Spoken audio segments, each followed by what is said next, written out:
Hello, I'm Julia, and today we will start learn the passive voice. We have a very interesting but rather complicated topic.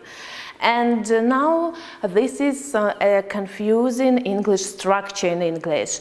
Lots of students ask, what is the point of the passive voice and is it really important in English? And I say yes, because the understanding of passive voice is very interesting and important.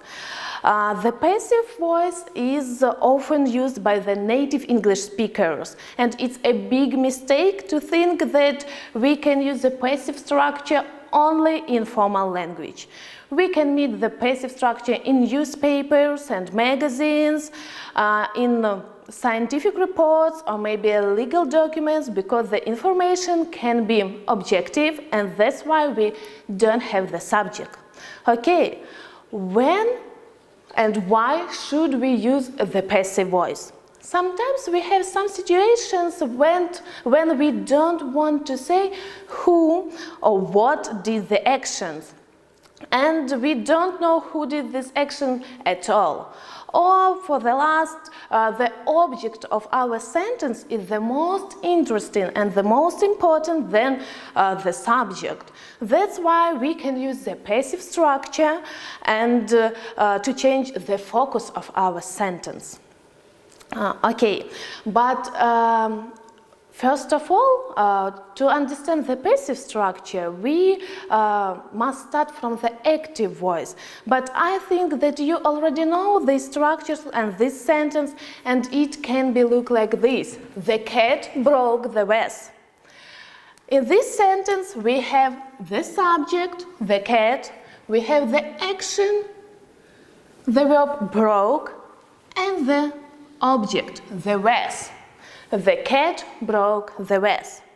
But now imagine the situation that sometimes you can go out to work, and there was a beautiful vase with the beautiful flowers on your table. And by the time you came home, you understand that it was disappeared, it is broken. What's happened with the vase? The vase was broken by somebody.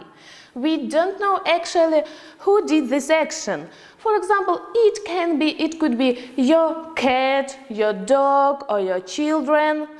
It's not matter, you don't care about this. You don't know. That's why the vase was broken by somebody. We see that the object from the active sentence have a first place, and we have the verb, the action was broken. Okay, imagine a situation that even you want to say who did this action, you can use the preposition by. But about this we learn a little more later.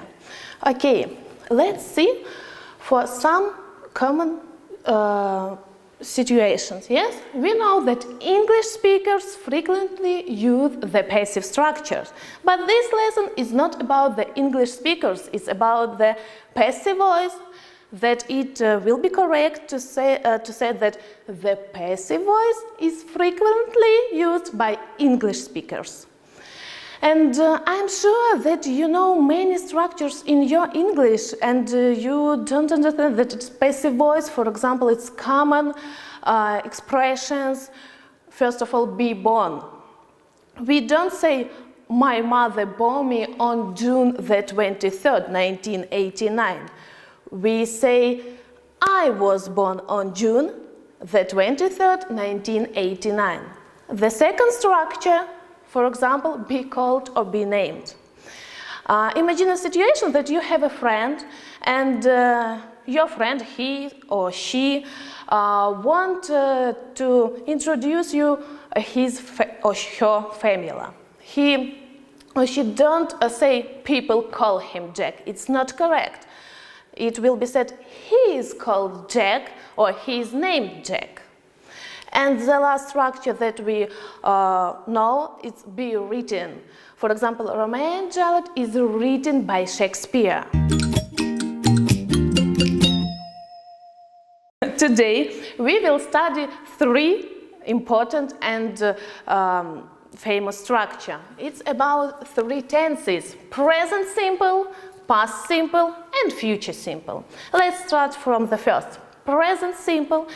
The passive voice of this tense have the structure object for the first place, the auxiliary verb be that can be changed as am, is, are, and the verb in the past participle form, the third form of the verb.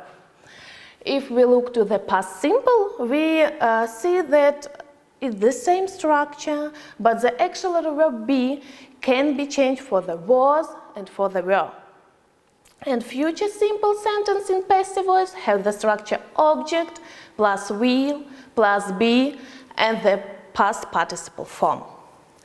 Okay, and now let's look how we can transform our sentence from the active voice to the passive voice. We have our example, the cat broke the vase.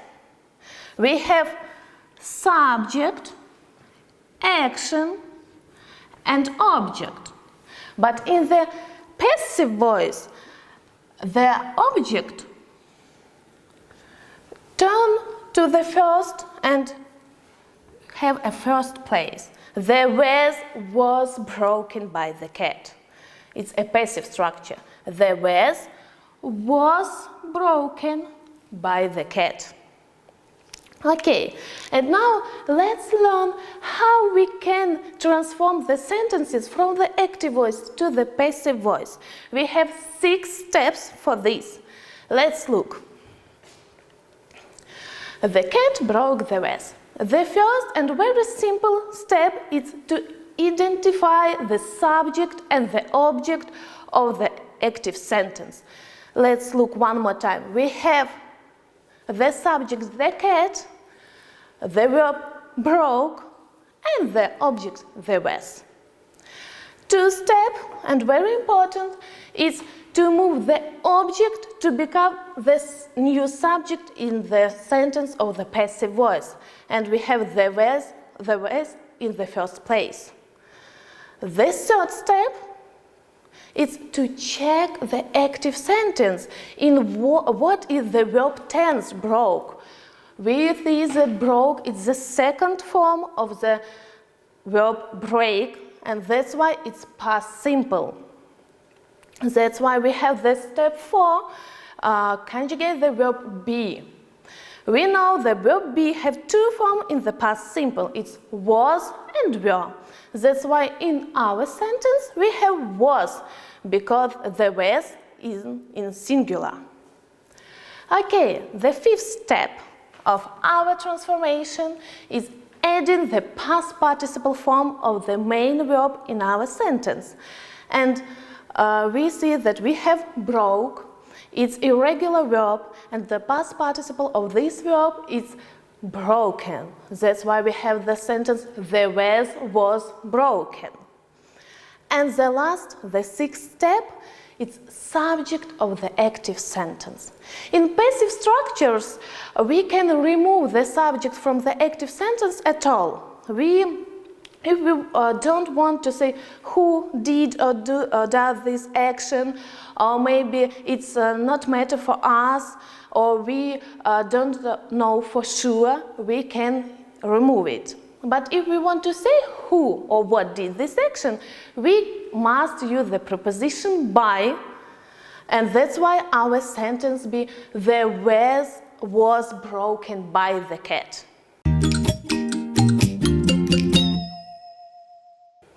Now let's look for some examples of the passive structure.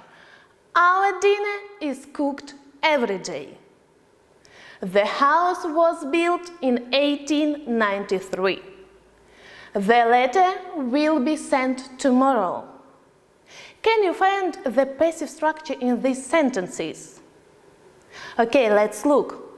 We have is cooked, was built, and will be sent. And if we see in passive voice in the sentences, we have the verb be, which can demonstrate the tense when the action happened, and it followed by the main verb in the past participle form, the third form of our verb. And I want to repeat you that if you want to tell us about who did some action or who does this action, we can use the preposition by. That's why these sentences can look like our dinner is cooked by mom every day. The house was built by his father in 1893, and the letter will be sent by me tomorrow. Okay, now let's try to transform our sentence to the passive voice together. Can you repeat all 6 steps of our transformation? Let's start. The first step is to identify the subject, the verb, and the object. Okay, we have a painter, the subject, we'll draw, it's a verb, and a wonderful picture is object of our active sentence. What is the second step of our transformation? We must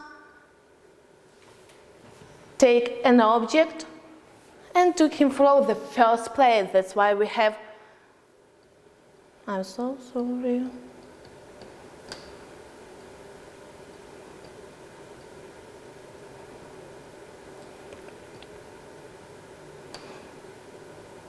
Now we have a wonderful picture. Okay, the third step of our transformation, we must check the active sentence in what tense is it. Okay, we have will draw. Will is auxiliary verb and the main verb draw in the first form. That's why we can tell that it's future simple. The first form, we must conjugate now our verb be in the future simple. That's why we have a wonderful picture will be.